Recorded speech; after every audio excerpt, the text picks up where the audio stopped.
توی چند سال اخیر ویدیو گیم کم کم یاد گرفته که جایگاه خودشو به عنوان یک رسانه، یک صنعت پرسود و حتی یک مدیوم تثبیت بکنه. دستگاه‌های آرکیدی که یک روزی حکم اسباب بازی رو برای مردم داشتن، به تعبیر خیلی‌ها الان دیگه باید بهشون گفت هنر هشتم. یعنی چیزی که باید بیش از یک سرگرمی صرف بهشون بها داد. چنین چیزی ویدیو گیم رو نهایتاً میرسونه به جایگاهی که الان درش قرار داره. مدیومی که کلی رسانه و آدم در موردش حرف میزنن، بحث میکنن و احیانا نظریه پردازی هم میکنن، تا جایی که حتی حاضرن براش هر سال یک مراسم در حد و اندازه اسکار هم برگزار کنن.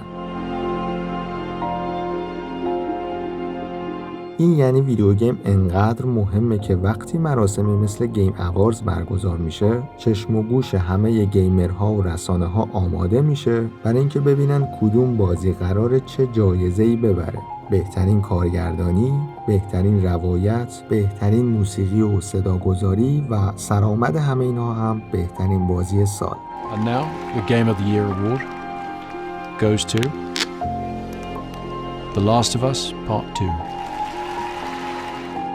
در این که عناوین چنین جوایزی خیلی مهم و دهن پرکن هستن هیچ شکی نیست و اصلا بر منکرش لعنت. ولی بین همه این جوایز عناوین مهمی وجود دارن که بیش از این که جایزه بودنشون اهمیت داشته باشه، کاری که دارن انجام میدن و خدمتی که دارن به دنیای ویدیو گیم میکنن مهمه. کدوم جوایزو میگم؟ بهترین بازی مستقل؟ نه. بهترین ایفای نقش؟ اونم نه. بهترین طراحی هنری؟ خیر. آقا جان از اینا دیگه مهمتر چی میتونه باشه؟ نمیدونم میتونید حدس بزنید یا نه؟ You know, I'm proud to present the very first award for innovation in accessibility.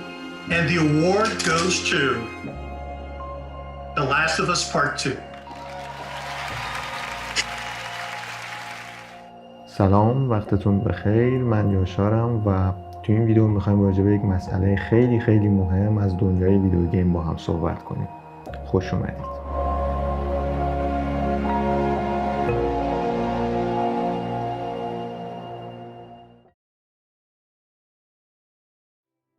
همونطوری که تو ابتدای ویدیو هم اشاره کردیم، ما الان در دوره‌ای از تاریخ ویدیو گیم هستیم که بیشتر از همیشه داره جدی گرفته میشه و برگزاری یک سری مراسم، حالا مثل گیم اواردز، در واقع این قضیه رو تایید میکنه. مراسم های مثل گیم اواردز، حالا مراسم یا هر نوع ایونت های دیگه‌ای که از این جنس هستن، معمولاً یه سری جوایزی رو در نظر میگیرن برای اعطا به بازی ها که این جوایز معمولاً جوایز خیلی شناخته شده ای هستش. یعنی رشته هایی که به قول معروف در نظر میگیرن رشته های شناخته شده ایه، مثلا بهترین روایت، بهترین گرافیک، یا حالا بعدا مثل اینکه شده بهترین دستاورد فنی، بهترین موسیقی و صداگذاری و مواردی از این دست که خب معمولا همه ما باهاش آشنا هستیم و هیچ بحثی درشون نیست. امسال ما یه جایزه داشتیم تحت عنوان Innovation in Accessibility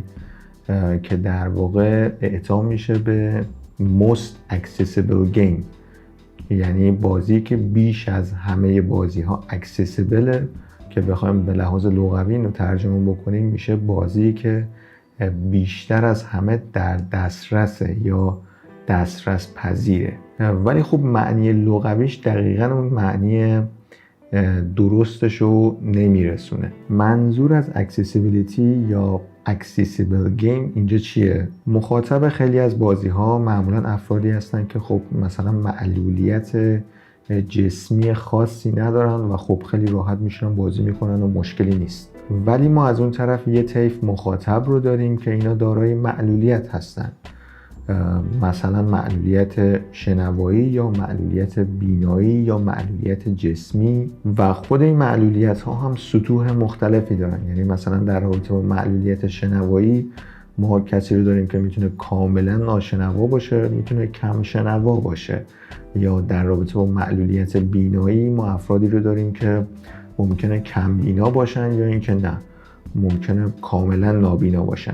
سطوح این معلولیت ها هم با هم فرق میکنه. بازی ها برای اینکه بتونن در واقع نیاز این جنس مخاطب ها رو هم برطرف بکنن، میان یک سری در واقع قابلیت ها، یک سری ویژگی هایی رو در نظر میگیرن که به این افراد کمک میکنه تا بازی رو متناسب با اون معلولیت خودشون تنظیم بکنن و یه جوری اون نیاز مرتبط با اون معلولیت رو مرتفع بکنن. برای اینکه این قضیه رو خیلی پیچیده‌اش نکنم، یه مثال خیلی خیلی واضح و شاید اون چیزی که شما زیاد بهش برخوردید رو میتونم بزنم.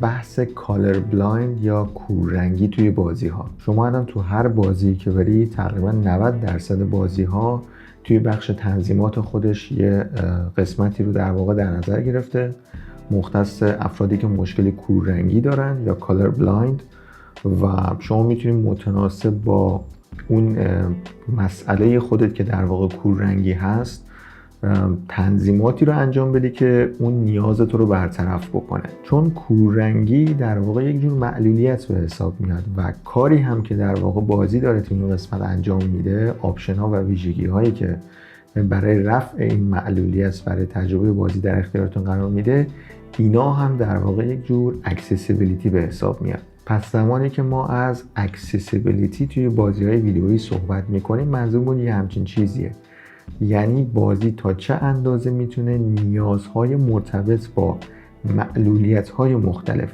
با سطوح مختلف در رابطه با افراد معلول رو برطرف بکنه یا مرتفع بکنه. و به عبارتی بازی اینجوری در واقع داره دسترس پذیری خودشو نسبت به مخاطب‌های مختلف پوشش میده. مشخصاً اون دست از مخاطب‌هایی که دارای یک معلولیت خاصی هستن. حالا سوالی که ممکنه براتون پیش بیاد اینه که خب این موضوع چه ربطی داره به این ویدیو و چه ربطی داره به بازی لیست 2. بذارید خیلی توضیح ندم اینجا و در واقع از اول تعریف بکنم که چی شد من تصمیم گرفتم یک ویدیو راجع به این مسئله بسازم و این قضیه چه ربطی داره به بازی لیست 2. بازی لیست قطعاً یکی از مهمترین و مورد انتظارترین بازی‌های امسال بود. همه یه جورایی براش هایپ بودن. یه سری حالا حواشی هم داشت که خیلی کاری به اونا ندارم. ولی چیزی که این وسط خیلی توجه منو به خودش جلب کرد ادعای ناتی داگ بود، مبنی بر این که اینا بازی رو یه جوری طراحی کردن که افراد مختلف با معلولیت‌های مختلف میتونن این بازی رو کامل تجربه کنن. و نقطه مهم این ماجرا هم جایی بود که افراد کاملا نابینا هم شامل حال این قضیه می شدن. یعنی مثلا اگر ما با فردی طرف باشیم که معلولیت حرکتی داشته باشه میتونیم کنترل بازی رو آسان‌تر بکنیم یا بهبودش بدیم، یا اگر ناشنوا باشه میتونیم این خلأ رو تو بخش دیداری بازی پر کنیم. مثلا افکت هایی که ما به صورت صوتی میشنویم تو بازی رو به صورت ویژوال نشون بدیم. ولی برای یک فرد نابینا چی؟ ما داریم در مورد مدیومی حرف میزنیم که بخش خیلی زیادیش دیداریه و شما با مخاطبی طرفی که به این بخش از قضیه دسترسی نداره. در واقع سوالی که پیش میاد برای خود من مخصوصا اینه که ما چطوری میتونیم یک بازی رو، اونم این بازی لیست اینو ما چطوری میتونیم برای یک مخاطب کاملا نابینا قابل بازی یا به تعبیری که اولش گفتیم اکسسیبل بکنیم. این ماجرا باعث شد که وقتی بازی منتشر شد من کلی سرچ بکنم و ببینم که یک فرد نابینا چطوری داره این بازی رو انجام میده. و منظور من از این حرف اینه که من دنبال مصاحبه و خبر و این چیزا نبودم. از این حرفا پره تو رسانه ها. حتی ما یه یوتیوبر داریم به اسم استیو سیلر که یه گیمر کم بیناست و در مورد همین اکسسیبیلیتی و تجربه های خودش تو بازی مختلف حرف میزنه. ولی اونم بیشتر حرف میزنه، توضیح میده. یعنی ما خیلی بازم نمیتونیم متوجه بشیم و درک بکنیم که خود این مسئله به لحاظ کانسپچوال و تجربی چطوری داره اتفاق میفته. و خب کسی مثل استیو سیلر که یه فرد کم بیناست قطعاً شرایطش خیلی مساعدتر و راحت‌تر برای تجربه بازی، در حالی که ما اینجا دنبال این هستیم که یه فرد کاملا نابینا چطوری با این بازی برخورد میکنه. در واقع بگذارید راحت‌تر سوالم رو بپرسم. من دنبال این بودم که ببینم یه نابینا چطوری داره این بازی رو انجام میده، یعنی اصلا چطوری حرکت میکنه تو بازی، چطوری تیراندازی میکنه، بخش مخفی کاری بازی رو چطوری پیش میبره. خب یه راهش اینه که بله ما همه الان بریم توی منوی بازی، اون بخش اکسسیبیلیتی رو پیدا کنیم و باهاش ور بریم و بعدش تصور کنیم که حالا یه فرد نابینا اگر جای من بود چطوری بازی رو انجام میداد. نه خیر، این برای من کافی نیست. من باید ببینم که یک فرد نابینا چطوری داره با این سیستم بازی میکنه و این سیستم اصلا چطوری داره کار میکنه. اینطوری شد که من انقدر سرچ کردم تا رسیدم به یه گیمر کاملا نابینا که لیست رو کامل بازی کرده، یعنی تموم کرده بازی رو و تازه ویدیوهای گیم پلیش رو هم آپلود کرده. Welcome to my channel. I'm Blind Ohio Gamer, also known as Blind OG83. I have a little bit of light perception. What that means is I can go outside, I can see the sun, I can see that there are lights on in a room, but it doesn't give me enough light to be able to see what's going on around me or computer screens or anything like that. So I'm pretty much totally blind. خب من نشستم تقریبا بیشتر از نصف ویدیوهای این آدم رو تماشا کردم و شاید باورتون نشه بدون اینکه اون شخص اصلا بخواد توضیح بده که فلان بخش از سیستم اکسسیبیلیتی بازی چجوری داره کار میکنه، چه اتفاقی داره میفته. من فقط با تماشای ویدیوهای گیم پلی این آدم و کارهایی که داره میکنه و ریاکشن هاش به لحاظ مفهومی یعنی کانسپچوال دستم اومد که سیستم اکسسیبیلیتی بازی تو لیست 2 چجوری داره در رابطه با یک فرد نابینا کار میکنه. و خب از اونجایی که این قضیه برای خود من خیلی جالب بود، یعنی از اول اصلا برام سوال بود که چطور ممکنه شما یک بازی بسازی، اونم این بازی لیست 2، که یک فرد کاملا نابینا هم بتونه بازی رو کامل انجام بده. برای همین تصمیم گرفتم که یه ویدیو بسازم در رابطه با این قضیه و در واقع اون بخش، اون نقطه ای از دنیای ویدیو گیم رو نشون بدم که مختص افراد معلول و به طور مشخص تو این ویدیو نابیناست و شاید براتون اصلا جالب باشه مثل خود من که افراد نابینا اصلا چطور میتونن با بازی ارتباط برقرار کنن و به طور مشخص سیستم اکسسیبیلیتی در رابطه با بحث نابینایی توی بازی لیست 2 چجوری داره کار میکنه. خب ساده ترین کاری که میتونستم بکنم احتمالا این بود که من بیام از فوتیجای این آدم استفاده بکنم و روشون صحبت بکنم، بگم که اوکی مثلا ناتی داگ اینجا این ترفند رو به کار برده، اکسسیبیلیتی بازی در واقع داره اینجوری کار میکنه، این ویژگی ها رو داره و مواردی از این دست. ولی بعداً به سرم زد که من چرا نیام از این فراتر نرم. یعنی چی؟ یعنی به سرم زد که ما چرا نیم با خود این آدم صحبت بکنیم، با خودش حرف بزنیم، بشناسیمش و به طور کلی صورت مسئله رو از زاویه دید یک فرد نابینا نگاه بکنیم و در واقع اینجوری میایم سیستم اکسسیبیلیتی بازی رو از نزدیک در واقع بررسی میکنیم و به کمک یک فرد نابینا که خودش داره با این سیستم کار میکنه، داره بازی رو در واقع انجام میده و اون موقع یک سری نکاتی برامون در واقع روشن میشه که قطعا خیلی جالبه. خلاصه سرتون رو درد نیارم، من تصمیم گرفتم که با خود این آدم صحبت بکنم، هر طور شده راه ارتباطی باهاش رو پیدا کنم و موفق هم شدم و از اینجا به بعد در واقع یه بخشی از ویدیو اختصاص داره به صحبت کردن با این آدم، یه حالت مصاحبه طور داره. از اینجا به بعد ویدیو شامل 3 بخش میشه. بخش اول ما با خود این آدم صحبت میکنیم، کیه، اسمش چیه، چه کاره است، چند سالشه، کلا رابطش با ویدیو گیم به عنوان یک فرد نابینا چیه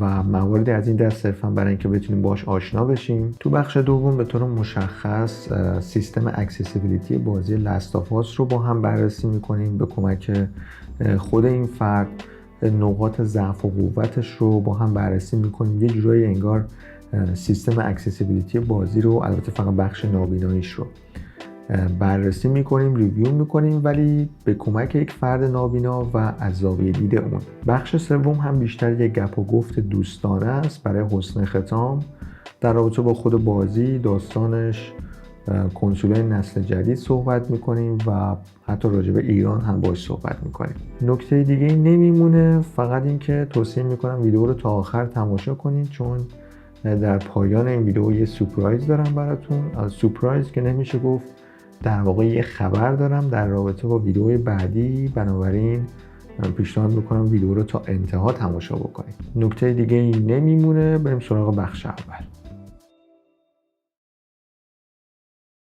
Alright, here we are with Blind OG, the blind gamer of the mainstream games. I am Yashar, hosting from Game Keritek YouTube channel. Let's start with some personal questions so we can get to know you better. Can you please introduce yourself? What's your name? How old are you? And where do you live? All right, so my name is Lemoyne, and I'm 37, and I live in the state of Ohio in the United States. Okay. Before we move on, I would like to ask you a question which is kind of related to our talk. I would like to know if you were born with vision impairment or did you lose your sight due to an accident or illness? Because I want to know if you ever played video games before or you just started playing video games when you lost your sight. I lost my sight to retinopathy about 8 years ago. Retinopathy is retina detachments. And before I lost my vision, I played a lot of video games. So I've always been into playing video games pretty much my whole life. So can you tell me what was your, or actually what were your favorite video games for the time? My favorite video games when I was sighted were the Metal Gear franchise, and I played a lot of. I played some fighting games. I always like Mario, like Mario Kart and stuff like that too. I played a lot of different games though. Okay, so for how long you are playing as a blind gamer? I've been playing as a blind gamer for maybe about 5 years, something around there, 4 or 5 years.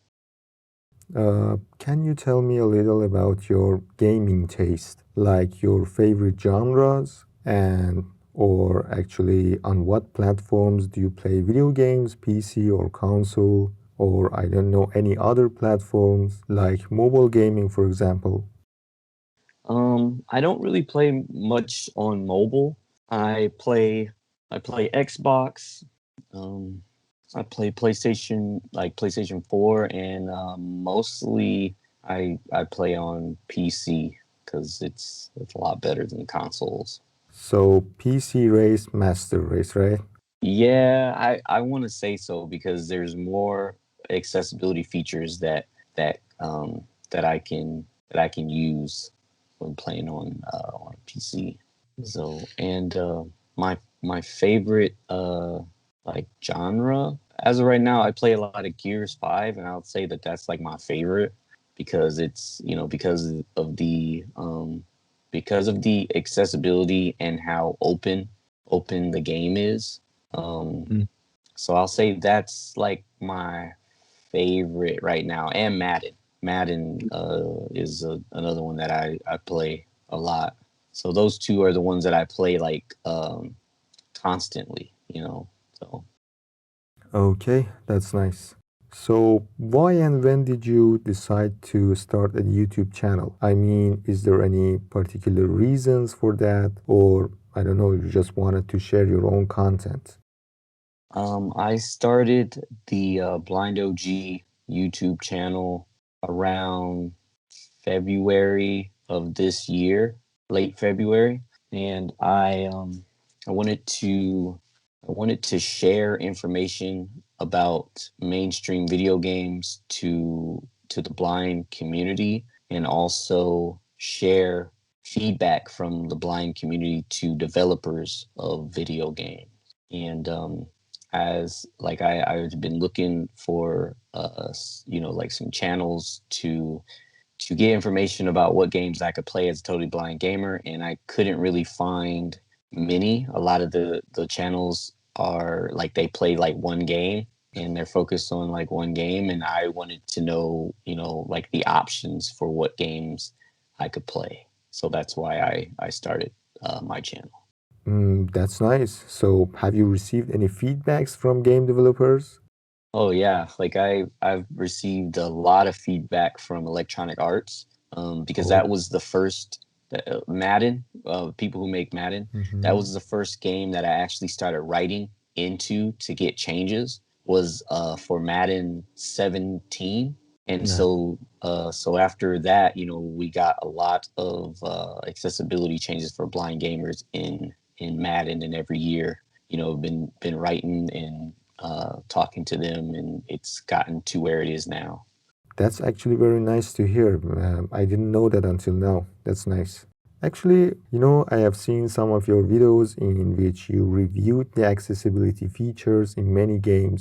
I want to know, have you ever been in contact or cooperate with any like gaming website or publication, for example, so that you can share your experience to a larger audience? I have a page on Facebook where I write articles from time to time, but I don't really write for any certain like publication as far as accessibility publication or anything like that at this time. Mm-hmm. Very good. And what's up with the name Blind OG? Does it refer to something specific? Blind OG just stands for Blind Ohio Gamer, since I live in Ohio, in the state of Ohio. Mm-hmm. Very good.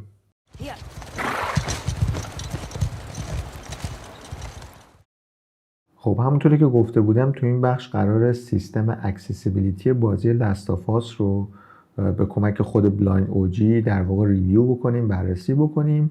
منتها یک مسئله وجود داره. خود من که این ویدیو رو ساختم میدونم که سیستم اکسسیبیلیتی بازی چجوری کار میکنه، چون در واقع راجبش تحقیق کردم، کلی سرچ کردم و خود بلایند اوجی هم که با این سیستم در واقع کار کرده و بازی رو انجام داده. منتها شاید برای خود شما سوال پیش بیاد که این سیستم اکسسیبیلیتی بازی چجوری داره کار میکنه که ما بفهمیم اول این رو و بعد بیایم سیستم اکسسیبیلیتی بازی رو ریویو بکنیم، نقاط ضعف و قوتش رو از دید یک فرد نابینا بررسی بکنیم. این چیزیه که قبل از ورود به بخش دوم مصاحبه من میخوام بهش بپردازم و بعد وارد بخش دوم مصاحبه بشیم و به کمک بلایند اوجی سیستم اکسسیبیلیتی بازی رو ریویو بکنیم.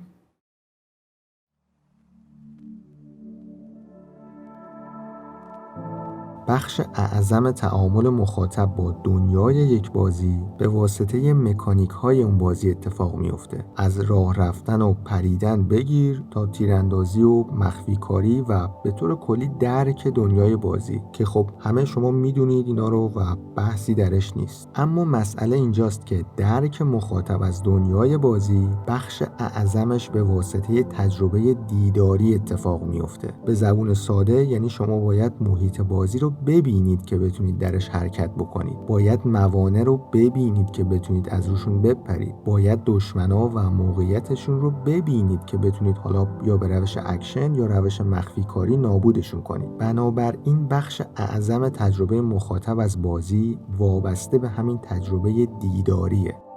حالا ما اینجا با یه مخاطب خاص طرفیم که نابیناست و به این بخش از تجربه بازی دسترسی نداره. تنها حسی که میتونه تو این تجربه بهش کمک بکنه حس شنواییه که اون هم فقط به میانجی تجربه شنیداری و صوتی بازی میتونه اتفاق بیفته. در واقع تمام اون چیزهایی که به واسطه تجربه دیداری بازی داره اتفاق میفته باید تبدیل بشه به تجربه شنیداری و المانهای صوتی. یعنی اگر ما در بازی لیست داریم میبینیم که به چه سمتی حرکت میکنیم، کجا دشمنا رو میکشیم، تو کدوم سوراخ سنبه آیتم جمع میکنیم یا هر چیز دیگه، اینجا باید همه اینا رو به کمک شنیدن درک بکنیم. پس در واقع بزرگترین چالش بازی لیست برای یک گیمر نابینا اینه که چطور باید این تجربه رو به کمک المانهای صوتی و شنیداری به بازیکنش بشناسونه. تو این بخش من میخوام چند نمونه خیلی خیلی مهم از سیستم اکسسیبیلیتی بازی لیست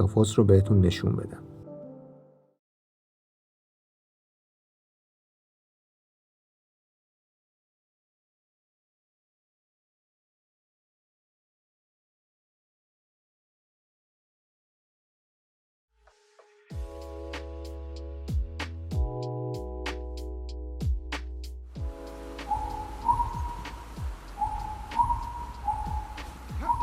بازی برای حرکت کردن بازیکن در محیط از یک سیستم ناوبری یا نویگیشن صوتی استفاده میکنه که این سیستم ناوبری جهت حرکت بازیکن رو تو اون مسیری که باید تنظیم میکنه. اما چطوری؟ ببینید وقتی ما میخوایم توی یه بازی کاراکتر رو توی جهتی حرکت بدیم، اول باید دوربین رو تو اون جهت تنظیم بکنیم، دوم باید تو اون جهت حرکت بکنیم تا زمانی که دوباره مجبور بشیم دوربین رو تو جهت دیگه ای تنظیم بکنیم که اینطوری بتونیم به مسیرمون ادامه بدیم. این مسئله رو اگر ما بخوایم به صورت خیلی ساده و مفهومی تشریح بکنیم، میشه اینطوری گفت که حرکت کاراکتر تو محیط از یه سری نقاط به هم متصل تشکیل شده که شما توی هر نقطه جهت مسیر رو تعیین میکنی، یعنی دوربین رو میچرخونی و در بین این نقاط هم در حال حرکتی، یعنی انگار که از یه نقطه میری به یه نقطه دیگه و همینطوری تا آخر. خب بازی لیست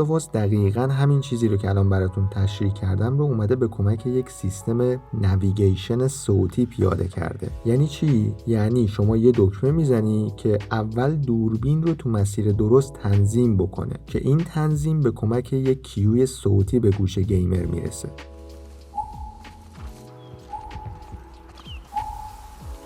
دوم شما تو اون مسیر شروع میکنی به حرکت مستقیم تا برسی به یه نقطه یا وی پوینتی که باید دوباره جهت حرکتت رو عوض بکنی. به محض اینکه به اون نقطه رسیدی یک کیوی صوتی دیگه پخش میشه که این رو به گوشت برسونه که یعنی الان دیگه نباید مستقیم بری، الان باید جهت مسیرت رو دوباره تغییر بدی.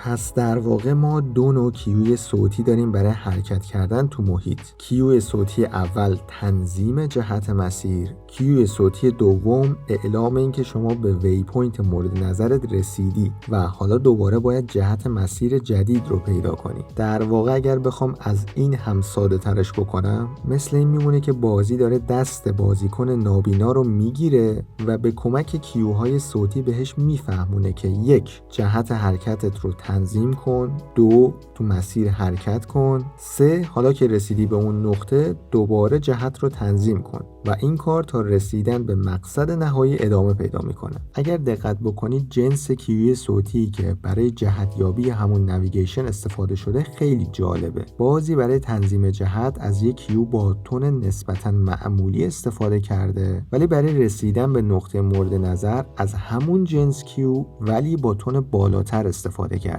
برای درک عملی این موضوع میتونید این رو به عینه ببینید که چطوری داره اتفاق میفته. With navigation assistance enabled, press L3 button to face the camera in the direction of story progression.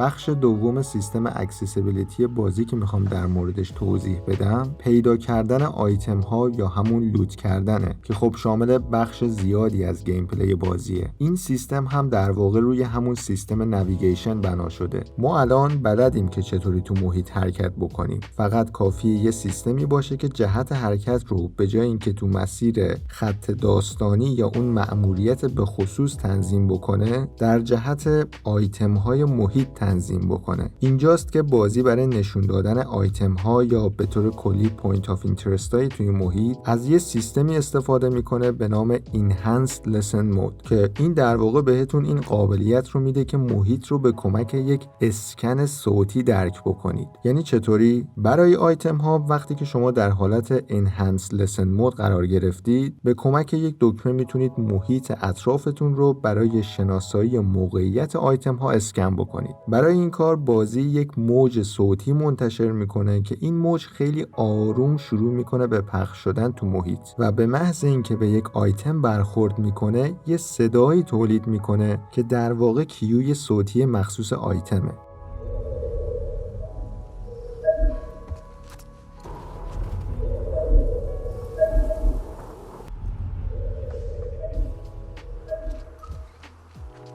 هرچی این صدا زودتر پخش بشه یعنی آیتم به شما نزدیکتره و هرچی دیرتر پخش بشه یعنی اون آیتم از شما دورتره. از اون طرف هر چقدر پیچ این صدا بالاتر باشه یعنی اون آیتم در ارتفاع بالاتری نسبت به شما قرار داره و هرچی پیچ این صدا پایینتر باشه یعنی اون آیتم در ارتفاع پایینتری نسبت به شما قرار داره. با این کار بازی تقریبا میتونه موقعیت سه‌بعدی آیتم رو فقط به کمک صدا براتون شبیه سازی بکنه. البته این رو باید در نظر داشته باشید که استفاده از هدفون های خیلی با کیفیت و سه‌بعدی خیلی بهتر میتونن به این موضوع کمک کنن. حالا تو حالت Enhanced Lesson Mode سیستم نویگیشن در خدمت رسیدن به اون آیتم ها میتونه کار بکنه، یعنی جهت حرکتت رو به سمت نزدیکترین آیتم تنظیم میکنه. بقیه‌اش هم که دیگه مشخصه، به کمک همون کیوی صوتی نویگیشن این بار به جای اینکه به سمت مسیر داستان حرکت بکنی به سمت اون آیتم حرکت میکنی و با تکرار این پروسه خیلی راحت میتونی یه منطقه رو لوت بکنی. R2 button. Reload. 3. Pistol ammo. How do I get out of here?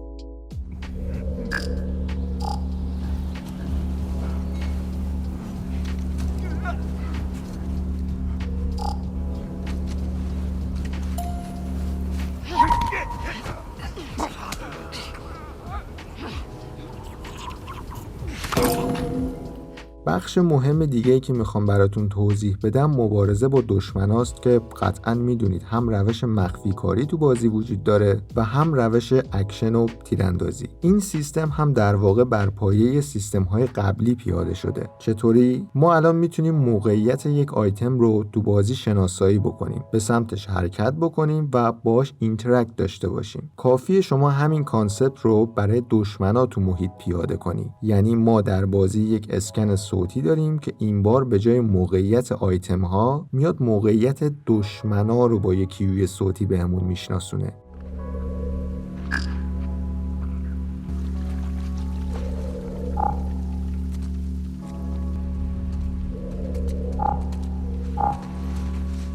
حالا اینجا یک سری نکات خیلی ظریفی وجود داره. آیتم ها تو محیط بازی یه فرق اساسی با دشمنا دارن. دشمنا مثل آیتم ها آبجکت های ایستا و منفعلی نیستن. نسبت به حضور شما واکنش نشون میدن. اگر اینفکتد باشن به سمتتون یورش میبرن، اگر کلیکر باشن بهتون حمله میکنن، یا حتی دشمنای عادی که اسلحه دارن به محض اینکه شما رو ببینن شروع میکنن به تیراندازی. در واقع مسئله اینه که من میتونم به کمک صدا اینا رو تو محیط بازی ببینم، ولی چطوری باید به سمتشون حمله کنم که اونا منو نبینن؟ اینجا بازی از یک ترفند خیلی جالبی استفاده کرده. یک بخشی در منوی اکسسیبیلیتی بازی هست که اگر این رو فعال بکنید، زمانی که به حالت دراز کش برید به طور کامل نامرئی میشید. یعنی هیچ دشمنی نمیتونه شما رو ببینه مگر در حالتی که بلند شید به سمتش حمله کنید یا حتی اسلحه رو به سمتش نشونه بگیرید. در غیر این صورت دشمن نمیتونه شما رو ببینه.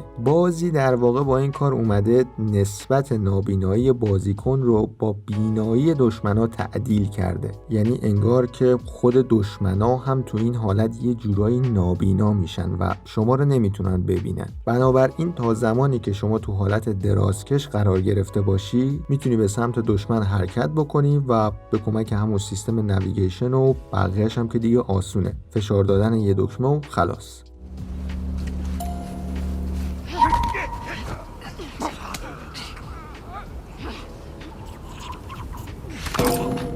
حالا نکته جالبتر ماجرا اینجاست که اگر این مسئله به نظر خود بازیکن یه مقداری زیاده روی باشه یا مثلا حس کنه که بازی بیش از حد داره براش آسون میشه، میتونه این آپشن رو طوری تنظیم بکنه که مدت زمان نامرئی شدن شما در حالت درازکش محدود بشه، یعنی فقط برای چند ثانیه نامرئی بشید. در واقع بازی اومده بخش مخفی کاری رو هم به کمک یک سیستم صوتی برای بازیکن کاملا نابینا پیاده سازی کرده و حتی تا اینجا هم پیش رفته که بتونه تا حد امکان این مسئله رو به صورت انتخابی برای بازیکنش چالشی بکنه و خب این خیلی نکته جالبیه تو بازی.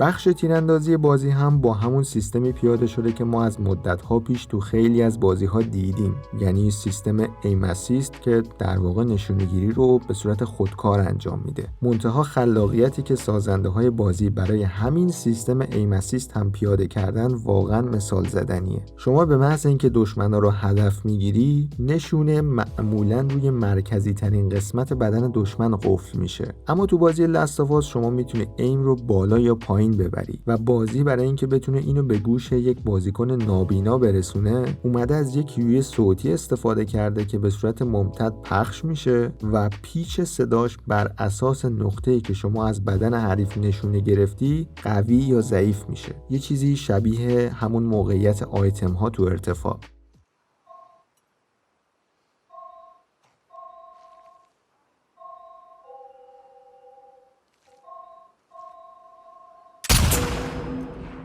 You're really getting it. Yes. Spotting two still.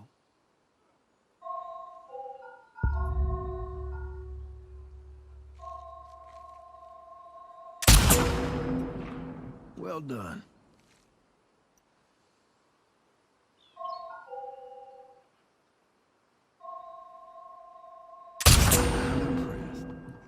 یعنی عملاً یک بازیکن کاملا نابینا حتی میتونه تصمیم بگیره که به کجای حریف شلیک بکنه. تو بازی لیست سیستم اکسسیبیلیتی بازی نکات زیاد دیگه‌ای هم داره که بخش اعظمش به کمک همین کیوهای صوتی پیاده شدن. کیوی پریدن از روی موانع،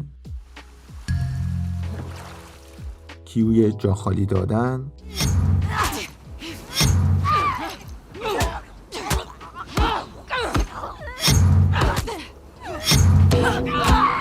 حتی کیوی شکستن شیشه ها که تو بازی زیاد باش مواجه میشیم،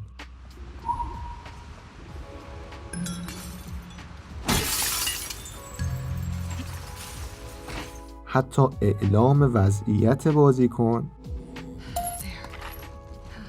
3. Pistol ammo. You are crouched.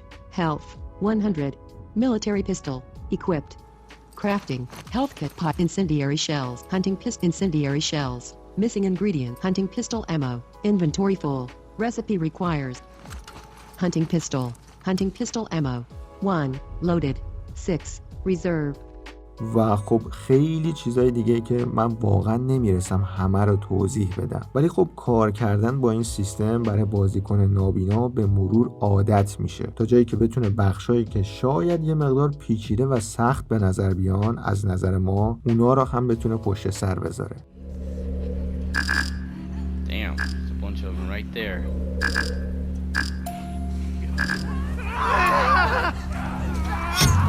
Damn. Hold L1 button to sprint.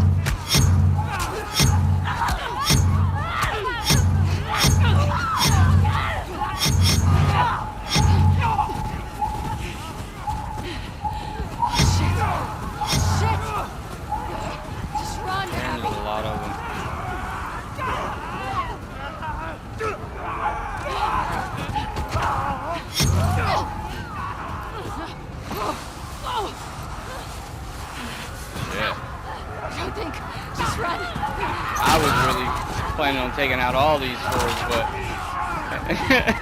there's a lot of them. I didn't know it was going to be that many of them. Just keep going.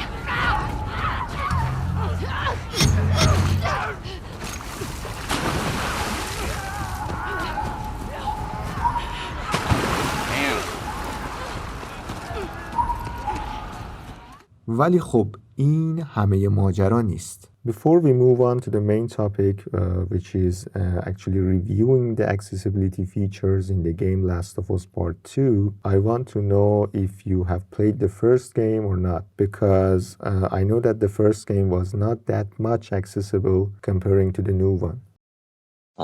I hadn't played the first game personally. I did go onto YouTube and watch like a full playthrough of the game to get the story. But the first game is not accessible, so I wasn't able to play it. Okay. Before the release of the game, Naughty Dog gave so many talks and details about their effort to make an almost flawless accessibility system so many people with different types of disability could play the game, such as blind disability, which in this case we want to talk about. I want to know what were you thinking before the game released? When you heard about this feature, were you excited? Or did you think that, okay, this system might not be so good and will not work very well? What was your mindset? Well, my mindset was I was pretty much a bit cautious because there's been a lot of times where developers have said that they're making things accessible, and it sounds real good when you're reading it in an article, but when the game actually comes out, it's not even close to what was said. So I thought this might be one of those same situations. So I was pretty much cautious. I was just like, it sounds good, but we'll have to see how it plays. So, and now that you have finished the game, how would you describe the accessibility system in general? I mean, comparing to the mindset before playing the game. I was really I was blown away at the features that it had. I thought that they were, like the features themselves, like it was really good. And it was something that, I'd never seen in a AAA title before. So it was, I was really, really excited about it. That's nice. Actually, I watched most of your playthrough videos, especially the first hours of the game, and I witnessed you had a hard time learning and adapting the audio cue system. You just had to roll over all the sound cues in the menu and try to remember them, which is tough. How long did it take you to adapt and learn them? I'll have to say, I did get better over time, but it took me a good while. It took me, I want to say, a couple weeks to get to the point where I could really use them effectively. Okay.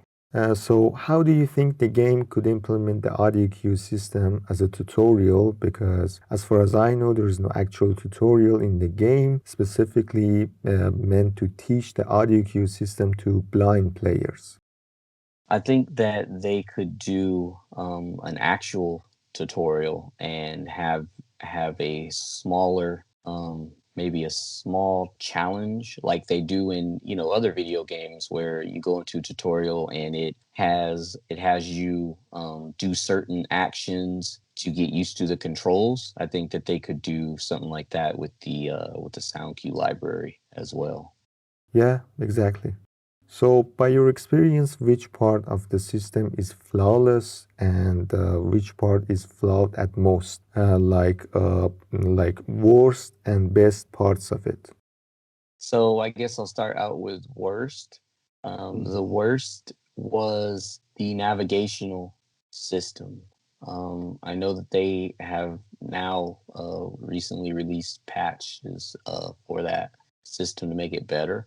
But when I was doing my playthrough, it was really flawed because it would lead you to places where there were no exits. It would lead you to items, like you'd hear the sound cue for items, and then when you got there was nothing there. So that kind of thing was the worst. Also, the navigation system for like I said, the Rat King fight, that was really difficult. It was like that fight was difficult even for sighted players, right? So for me as a Yeah. blind player doing it, it was even seemed to be even more difficult because of the navigational system and the bumps and stuff I had to go through with that. I think the best part of the accessibility is probably the menu narration is really reliable and it's pretty smooth. And so that I think that was probably the best part of the navigational or the accessibility system for me. Yeah. Okay, what about the stealth and shooting accessibility? Actually, what I mean is combat accessibility in general. Oh, yeah. Being a huge fan of the Metal Gear franchise, which is focused mainly on stealth and shooting, like I felt really happy that that The Last of Us Part 2 incorporated that mechanic into the gameplay. I thought that the stealth was pretty decent. Like it was nice, but it was also hard because there was really like no way to know like if you had been sighted, like I mean if you got seen they'd start shooting at you, but it would have been nice to have some kind of high low tone to know like if a person if you're in a person's sight, and things like that to be able to take advantage more of the stealth. That would have been, really nice. As far as the weapons, I thought that they were done pretty well. The aim assist was really nice, and it was really smooth. And so, yeah, that wasn't too bad. That was pretty nice. Mm-hmm. That's nice to hear. So, are there any other details you'd like to share or talk about the accessibility of this game? I mean, I don't know, anything that we might miss. Um, I just hope that they work more towards making accessibility in if they make another one, like who knows, they might make a third one, but if they do, I hope that they keep the accessibility features that they have and just work on them to make them better. Yeah, sure, why not? So, how do you compare The Last of Us Part 2 accessibility to other games that you have played before? Well, comparing The Last of Us Part 2 as far as accessibility is hard because there's no other games that have that amount of depth where Mm-hmm. the accessibility comes into play. Like a lot of the games that I play now are not really story driven, so it's a bit hard to compare like a football or a sports game to a game like The Last of Us Part 2. Where a lot of the game is story driven, and you as a blind gamer, I have to be able to access all of that information. So as of right now, like like there is no comparison. Like The Last of Us Part 2, as far as its accessibility features, it's up there. Like there's really no game as of right now that can touch it. So hopefully, developers will try and reach that goal. And the accessibility features for The Last of Us Part 2 will become like the gold standard in video games, because that would be cool because then everyone will be able to play. So, does that mean, do you think that The Last of Us Part 2 is the most accessible game that you ever played? Compared to other games, yeah, like The Last of Us Part 2 is up there at the at the top. The second one I would say is Gears, and it's not really that Gears is really like has really good accessibility, but they have a ping system for in game so that you know um where the fabricator is, which is the number one like piece of equipment you need to actually play play Mhm. the game and stuff like that. And so it's just little things that can really make a game accessible or not. And The Last of Us Part 2 has to be number one because although other games have menu narration, not all of them actually have in-game accessibility, which is what a lot of games like Assassin's Creed Valhalla are missing, like that kind of stuff. Because if you are going to do menu narration for people who are blind, then you can't overlook the fact that we also need help navigating, like getting to different points on the map, getting to the quests that we need to beat games and stuff like that. So Yeah, I get what you mean.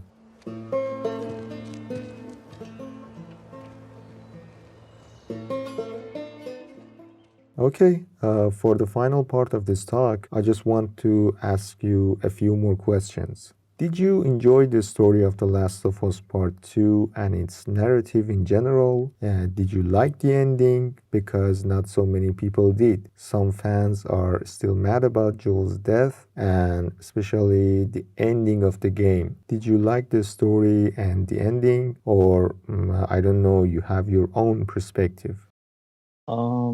I honestly, I was just happy to be able to play the game. The story was good. Like I felt like it ended as expected.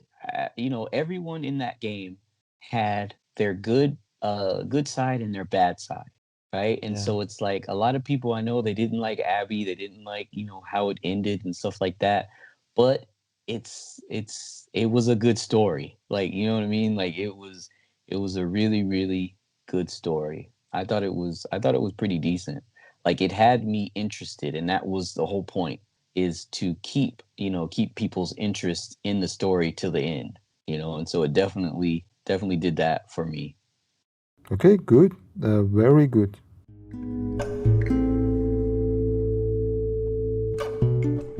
As we are speaking, both ninth generation consoles are released. First of all, did you manage to buy any of those? No, not yet. I haven't been able to get either the new Xbox Series X or the PlayStation 5. I haven't been able to do that yet. But I'm still searching, still looking. Because the PS5 new controller, which is called DualSense, includes two unique features, the haptic feedback and adaptive triggers. And I'm kind of really curious how they work and feel when you play with DualSense, especially the haptic feedback, which is said to be able to simulate different types of in-game rumbles to the controller. And I'm pretty sure game developers can use these two to make accessibility features better and more efficient. So I just want to know what's your opinion on this. The thing with the DualSense is that it will be, it will be a nice controller, I'm sure.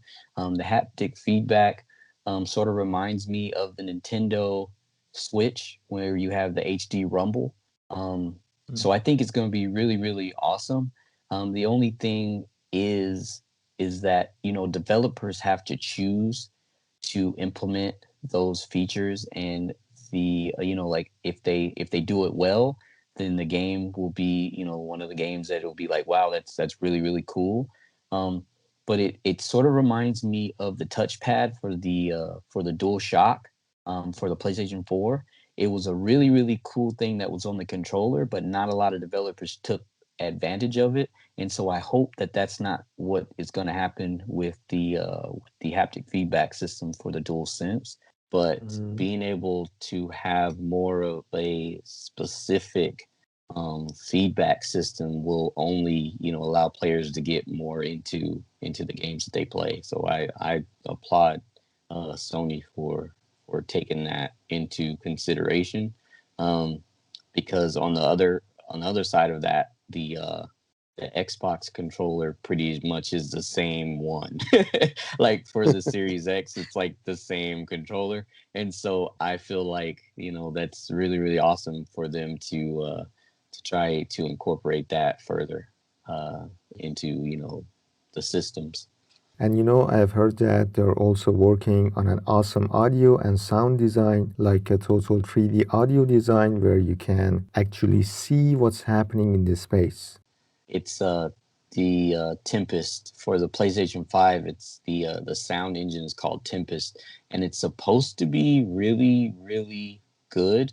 I know that both consoles have gone into the sound engineering field as far as spatial awareness, which is something that is super, super important if you are trying as like a blind gamer to hear like from what direction an enemy is coming from and stuff like that, almost like it's as a real 3D space. So I think that is going to be I think that's going to be really, really cool once developers are able to get that going. Yeah, I hope so.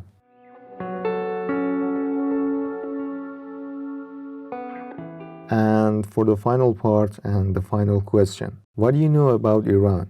I mean, more than what is said in the news and stuff like that. I know that Iran is in West Asia.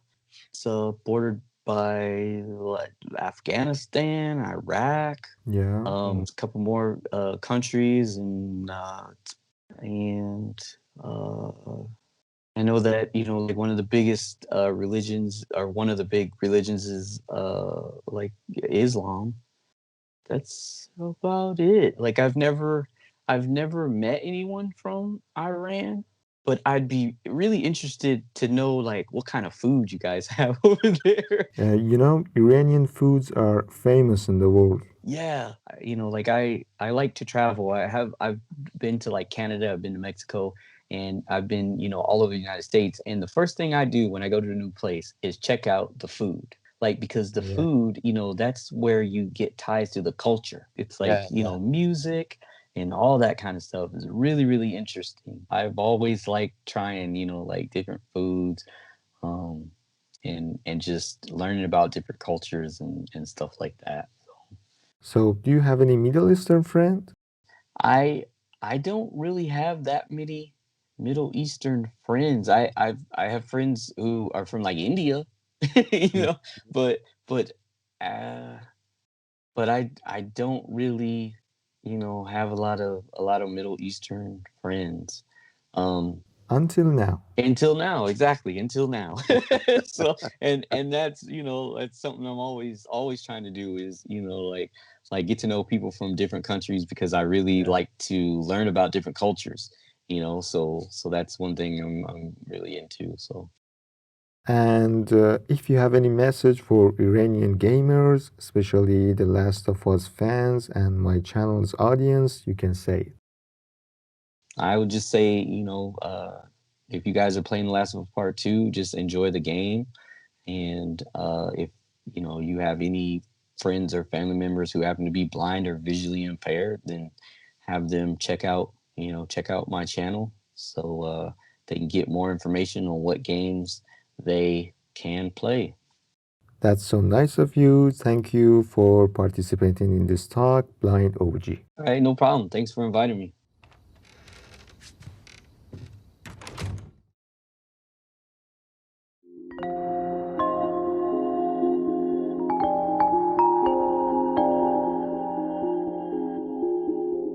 امیدوارم که از دیدن این ویدیو خوشتون اومده باشه. این ویدیو نه نقد بود نه آنالیز بود، صرفاً رفتن به یه نقطه‌ای از دنیای ویدیو گیم بود که ما معمولاً خیلی از دور در واقع راجبش میخونیم یا میشنویم در اخبار، ولی وقتی از نزدیک میریم سراغ این صورت مسئله میبینیم که اتفاقاً این بخش از دنیای ویدیو گیم چقدر میتونه مهم باشه، چقدر میتونه پیچیده باشه و ناتی داگ به نظر من در واقع یک جورایی پیش قدم شد در این زمینه به طور جدی.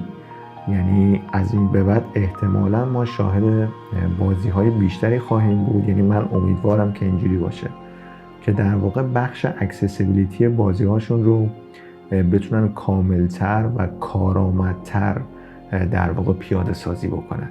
آخر ویدیو ها من معمولا میگم که اگر کانال گیم کریتک رو سابسکرایب نکردید سابسکرایب بکنید. اگه دوست داشتید حمایت نقدی بکنید از لینک دونیت استفاده بکنید. ولی این دفعه میخوام به یک مسئله دیگه هم اشاره بکنم. خواهشی که ازتون دارم اینه که اگر با این ویدیو حال کردید، اگر با کاراکتر بلایند اوجی حال کردید، لینک کانالش و لینک پلیلیست ویدیوهای لاست آف اس 2 رو توی دیسکریپشن ویدیو من قرار دادم، یادتون باشه که برید کانال اون رو هم سابسکرایب بکنید. مطمئنم خیلی خوشحال میشه، براش کامنت بذارید، بهش انرژی بدید، میتونید حتی بگید که از طرف ایران هستید. هر از گاهی من دیدم که داخل همون یوتیوب لایو هم میذاره، گیرز 5 معمولا بازی میکنه یا همون دستافاس 2 رو و لایوش چت داره، میتونید باش چت بکنید، بهتون جواب میده. کلا کاراکتر باحالیه. من پیشنهاد میکنم که اگر دوست داشتید کانال بلایند اوجی رو هم سابسکرایب بکنید و دنبال بکنید. و خبر مهمی که میخواستم بهتون بدم در رابطه با ویدیوی بعدی هست. ویدیوی بعدی از کانال گیم کریتک نقد مفصل و اساسی بازی لیست 2 هست و میتونم بگم که با یک دید کاملا متفاوت از اون چیزی که تا به حال دیدید، خوندید یا شنیدید خواهد بود. بنابراین خودتون آماده کنید که ویدیوی بعدی کانال گیم کریتک یه نقد اساسی و مفصل از بازی لیست 2 خواهد بود. بنابراین تا ویدیوی بعدی، خدا نگهدار، مخلصم و ارادت.